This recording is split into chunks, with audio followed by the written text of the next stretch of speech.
Hello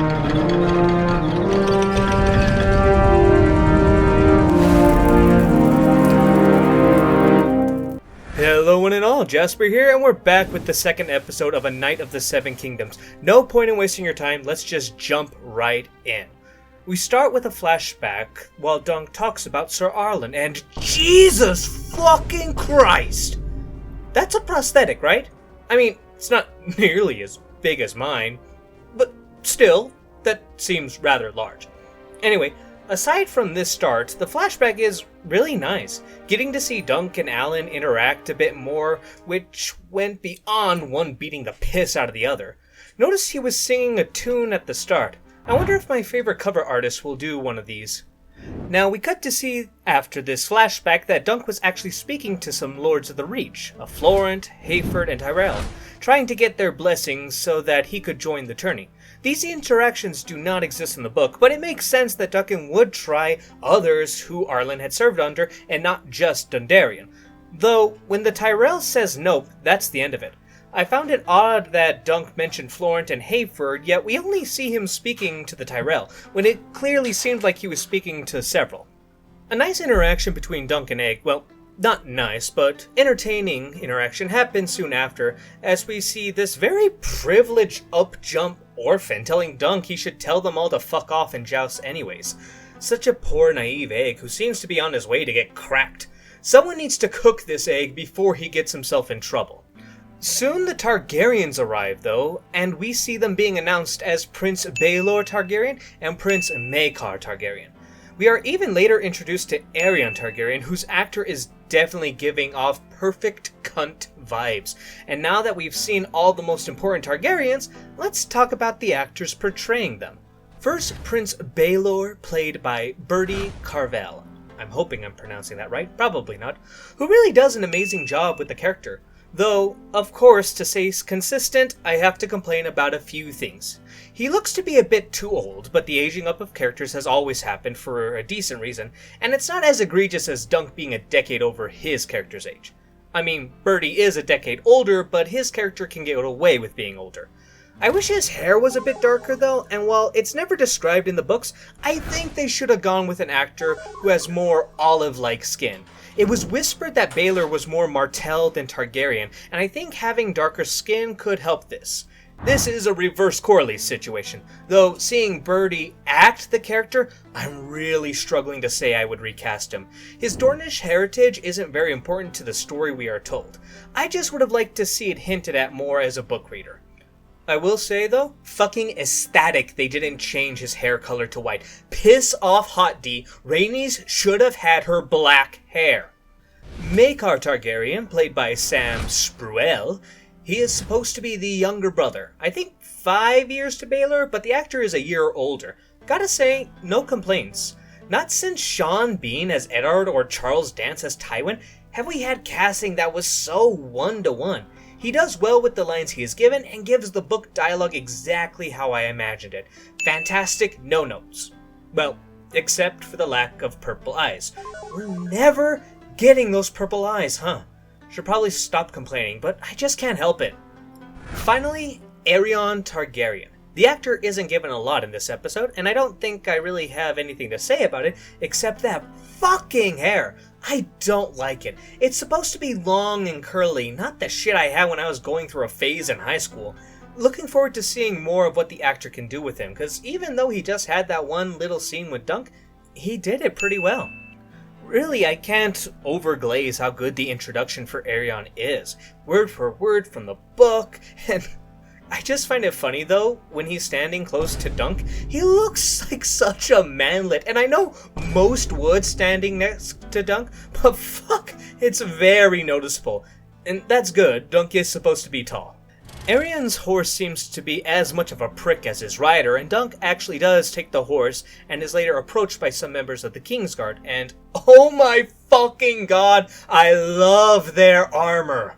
Previous armors in the series were not bad, but I love that their armor is actually fucking white! Sir Crakehall isn't really described in the books aside from being big, but Sir Donald has a bit more to him, having red hair and a beard, though I do like how they bring up that he isn't from the main branch of the Duskendale family. The Crabber part is new, though. more on that later. We get a small scene of Dunk seeming to sneak into the castle and hide about it. Wasn't really sure why this was done. After all, he should be more than able to enter on his own accord. That's what he did originally, right? Maybe I'm looking too much into this, and he isn't sneaking, but just going through the low-born entrance. He does a little bit of snooping and eavesdropping, which is quite rude and not very knightly, and happens to overhear that Maekar's kids have gone missing. Poor lads, I hope they're safe. We get an introduction to Gwyn Ashford. Yes, she was mentioned before, but now we have her actually interacting with others. She isn't a character in the books. It's mentioned that Lord Ashford has a daughter, but we're not given a name. And the description of just yellow hair and a round pink face. Obviously no yellow hair, but given it's such a minor character, I won't bitch too much about it. Just point it out.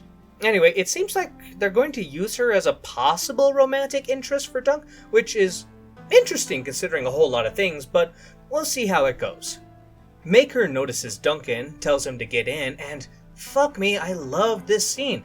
This is what made me swallow my preconceived visuals idea of what Baelor looks like. This guy is really doing a great job. All the actors are. Also, some natural funny moments from the book. The look Maker gives Duncan at the end when he says, "I hope your kids aren't dead," is just amazing. We then move over to the puppet show, as Dunk needs to have a shield painted, and who better to ask than someone in the arts. Though calling it a puppet show is a stretch here. They're mostly just actors. This is a theater production. I don't even know why they're using a life-size puppet for a man. We get a sweet, awkward interactions between Egg, Dunk, and Tanzanelle, as he requests for her to paint over his shield, which is followed by Dunk asking Egg after the interaction if he pretty much looked like a dork, because he didn't seem too confident about it. And it's kinda sweet to see Egg try and build up his confidence. The interactions between the two are always great, and very naturally funny in some places. It doesn't feel forced at all, like having a man shit by a tree or an old man with a 2-foot prosthetic cock. When they keep things small and real, it's much better than when they go overboard to try and get a laugh out of you. Lionel comes up and pulls Dunk over for a tug-of-war contest, and it's fun seeing people have fun in these times. What with so much of these stories taking place during war and strife. Honestly, people having a good time, it's a breath of fresh air. Lionel walks off for a bit to get a drink, and yeah, I still don't get the love for him. I don't hate Lionel, far from it, but everyone is head over heels for this guy, saying he steals every scene he's in, and I just don't see it. Bit of a time skip comes after, and we're introduced to Steely Pate, played by Yusef Kirkaur, or fuck me, no, who would be perfect casting if he was a foot and a half shorter. I mean, come the fuck on! Steely Pate is only 5 feet. He is the closest thing in A Song of Ice and Fire to a fantasy dwarf. And you cast a guy who is the same height as Dunk the Tall. This fucker should have probably been cast as Lionel. The erasure of my fellow short kings ruins this series. Dead in the water, garbage. Can't deny though, aside from the height, the actor does a really great job. The next scene is Dunk selling one of his horses, and I have to say I'm surprised they went with a really emotional aspect to this. In the books, Dunk haggles with the man, who, at first not knowing that Dunk wants to sell the horse, has nothing but praises of the beautiful steed. Yet right when Dunk says he's looking to sell, he can only find faults and issues with it. I like how it ends, but I wish the haggle was adapted. I think that could have been some more natural, funny interactions. Dunk has a meal with Egg, and talks about maybe if he does well in the joust, House Targaryen might employ him, which Egg shoots down really fast. When Dunk brings up that Sir Donald, who is a member of the Kingsguard, is just the son of a crab feeder, Egg educates him a bit that his father is the fucking richest crab fisher in the world, which I found humorous. Such an educated lad.